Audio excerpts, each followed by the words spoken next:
Hi friends, perspective education bits చూద్దాం.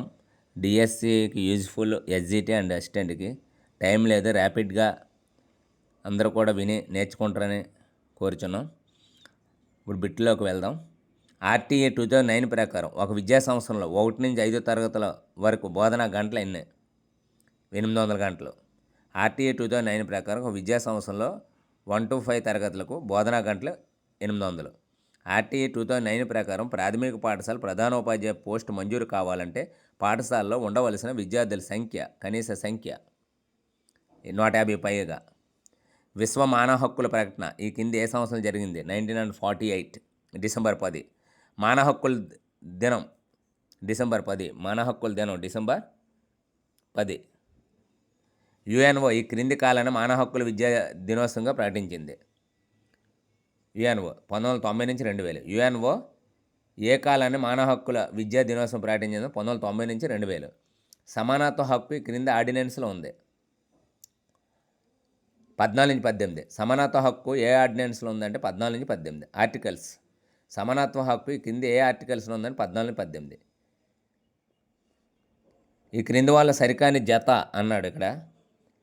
అయితే 24 నుంచి 14 లోపు బాలలకు పనిచేసే హక్కు అనేది. ఆర్టికల్ 14 అనేది చట్టం ముందు అందరూ సమానులే.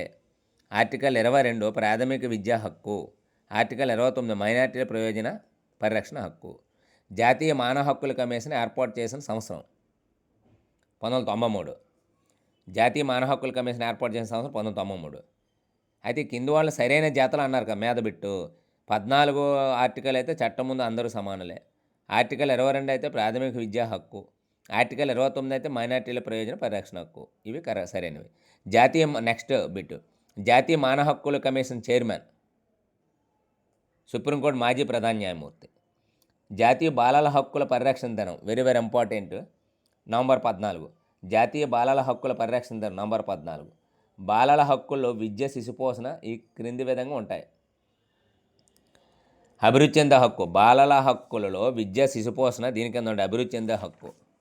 అయితే ఆర్టీఐ చట్టము అమల్లోకి వచ్చిన తేదీ 21/10/2005.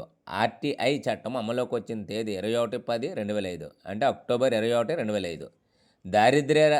దారిద్ర్య రేఖకు దిగువ గలవారు బీపీఎల్ సమాచార హక్కు ప్రకారం వివరాలు పొంది చెల్లించవలసిన అవసరం లేదు. అంటే ఆర్టీఐ చట్టం అప్లై చేయాలంటే దారిద్ర్య రేఖకు దిగువన గలవారు అంటే బీపీఎల్కు దిగువన ఉన్నవారు సమాచార హక్కు ప్రకారం వివరాలు పొందుటకు చెల్లించవలసిన అవసరం లేదు. సమాచార హక్కు చట్టం కింద చేసుకున్న సాధారణ దరఖాస్తుకు సమాధానం ఇవ్వడానికి గల కాల వ్యవధి 30 రోజులు. సమాచార హక్కు చట్టం కింద దరఖాస్తు చేస్తే ఎన్ని రోజుల సమాధానం ఇవ్వాలి? 30 రోజులు. సమాచార హక్కు చట్టం క్రింది కోరిన సమాచారం ప్రాణహాని, వ్యక్తి స్వేచ్ఛకు చెందినది అయితే సమాధానం ఇవ్వడానికి గడువు 45 గంటలు. అంటే ఏదైనా ప్రాణహాని, వ్యక్తి స్వేచ్ఛకు చెందిన సమాచారం అనుకోండి 45 గంటలు ఇవ్వాలి. అయితే కేంద్ర సమాచార కమిషన్ తొలగింపుకు వీరి ఆదేశాలు అవసరం.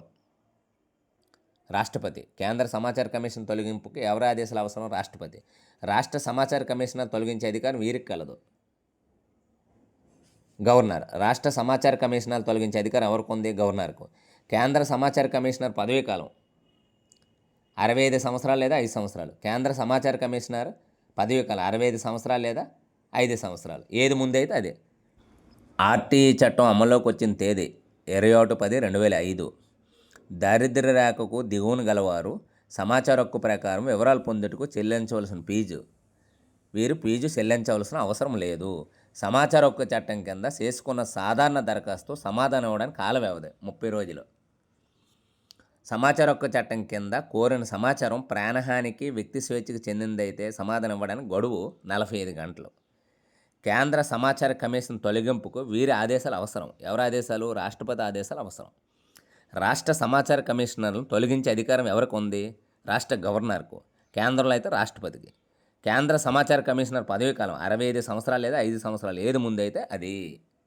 Okay friends, please subscribe and like and share.